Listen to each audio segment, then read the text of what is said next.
फैज हमीद को बाज़ाब्ता तौर पर चार्जशीट कर दिया गया है। ये बताइएगा कि चार्जशीट की कार्रवाई होती क्या है? जी मेनली जब पहले एक कोर्ट ऑफ इंक्वायरी होती है, उसके बाद फिर इसका समरी ऑफ एविडेंस, जिस तरह अदालत में आप कहें कि पुलिस पहले एक इंक्वायरी करती है, FIR होती है, उसके बाद फिर उसका चार्ज जो अदालत में चालान पेश किया जाता है। तो उसको अगर आप रेट करें मिलिट्री कोर्ट्स में तो उस लिहाज से कुछ डेफिनेटली ऐसे सबूत हैं जो अनडाउटेड हैं और उनके ऊपर फिर बिल्डअप करके उनको चार्जशीट किया गया है और कोर्ट मार्शल की कार्रवाई अभी फाइनल स्टेजेस में है। उसमें डेफिनेटली उनको अपने दिफा का हक होता है, वो अपना वकील भी कर सकते हैं। तो फौज की तरफ से जो मिलिट्री कोर्ट है, आई थिंक एक फेज मुकम्मल हो गया है और उसमें अगर चीजें प्रूव हो जाती हैं तो फिर उसके बाद उनकी पनिशमेंट अनाउंस की जाएगी। अभी आई डोंट नो कि फाइनली क्या डिसीजन होता है। तो मेनली जो उनका केस है अभी बिल्कुल हतमी मराहिल में। यानी कि फैज हमीद साहब को अपने आप को डिफेंड करने का मौका दिया जाएगा? जी बिल्कुल, जिस तरह किसी भी कोर्ट में वो सिविल से भी वकील कर सकते हैं।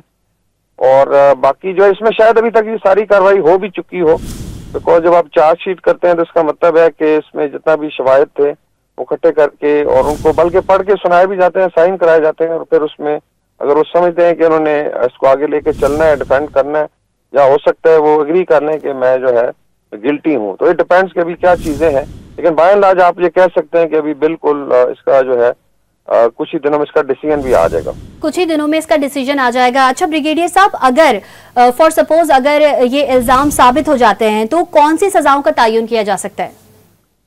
जी इट डिपेंड्स, क्योंकि मिलिट्री में अकाउंटेबिलिटी जो है वो चाहे सिपाही हो चाहे जनरल हो, अगर तो स्टेट के अगेंस्ट कोई प्रूफ्स हैं तो ये ट्रीजन केस में आता है।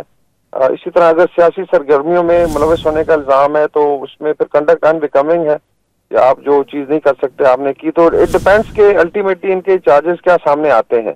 और खुदा न खास्ता हाई ट्रीजन का तो इसकी फिर पनिशमेंट बहुत ज्यादा है, which could be even capital punishment या उम्र कैद हो सकती है। लेकिन अगर चार्जेस सियासी नौयत के हैं और ट्रीजन के नहीं है तो साफ ज़ाहिर है उसकी सजा थोड़ी कम होगी। अच्छा रिटायर साहब, ये बताइएगा कि कितने दिन तक ये कार्रवाई जारी रह सकती है? जी एक तो मेरे ख्याल में जो आपको याद होगा जब इनका अरेस्ट किया गया उसमें ऑलरेडी काफी सारा टाइम गुजर चुका है। तो मेरे ख्याल में बिल्कुल अभी फाइनल स्टेजेस पे है, जिसके अंदर अभी इसमें कोर्ट अनाउंस करेगी, फिर उनको राइट ऑफ अपील होता है कि वो जा सकते हैं, हाई कोर्ट पे भी जा सकते हैं, सुप्रीम कोर्ट भी जा सकते हैं। लेकिन मेरा मिलिट्री कोर्ट अभी अपना डिसीजन जो है जल्दी दे देगी। अच्छा ब्रिगेडियर साहब, सियासी सरगर्मियों में मुलविस होने का भी इल्जाम आयद हुआ है इनके ऊपर, तो जिन लोगों के साथ सियासी सरगर्मियों में ये मुलविस रहे हैं उनके खिलाफ भी कार्रवाई अमल में आ सकती है? जी बिल्कुल, जो नेटवर्क है साफ ज़ाहिर है वो अकेला तो कर भी नहीं रहे होंगे, तो उसमें चाहे मिलिट्री के लोग थे या सिविलियन थे, फिर एक बड़ा कॉम्प्लिकेटेड केस बन जाता है और उसमें डेफिनेटली जो भी डायरेक्टली इन्वॉल्व था या मददगार था वो सब आई थिंक इसके उसमें आएंगे शिकंजे में।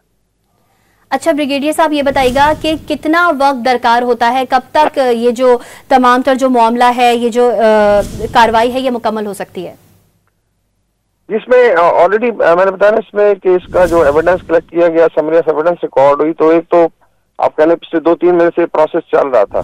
अभी जब अदालत में आ गए, मिलिट्री कोर्ट में चार्जशीट हो गए, तो इसमें मेरे ख्याल ज्यादा टाइम नहीं लगेगा, इसकी जल्दी अनाउंसमेंट हो जाएगी। अच्छा ब्रिगेडियर साहब, तो ये बताइएगा कि क्या इन सिविलियंस के खिलाफ भी कोर्ट मार्शल लॉ होगा? जी ये फिर डिपेंड करता है, क्योंकि इसकी मिसालें हैं कि अगर सिविलियंस कोलैबोरेट करते हैं किसी मिलिट्री पर्सन के साथ और वो फिर स्टेट के अगेंस्ट है या मिलिट्री के डिसिप्लिन के खिलाफ है, तो डेफिनेटली उनको भी मिलिट्री कोर्ट जो है वो चार्ज कर सकते हैं, बिकॉज फिर आपने एक कोलैबोरेटिव जुर्म किया है जिसकी मिलिट्री कोर्ट की डेफिनेटली ज्यूरिसडिक्शन है। हमारे साथ ब्रिगेडियर रिटायर्ड वकार हसन साहब मौजूद है। सर बहुत शुक्रिया डॉन न्यूज को अपना वक्त देने के लिए।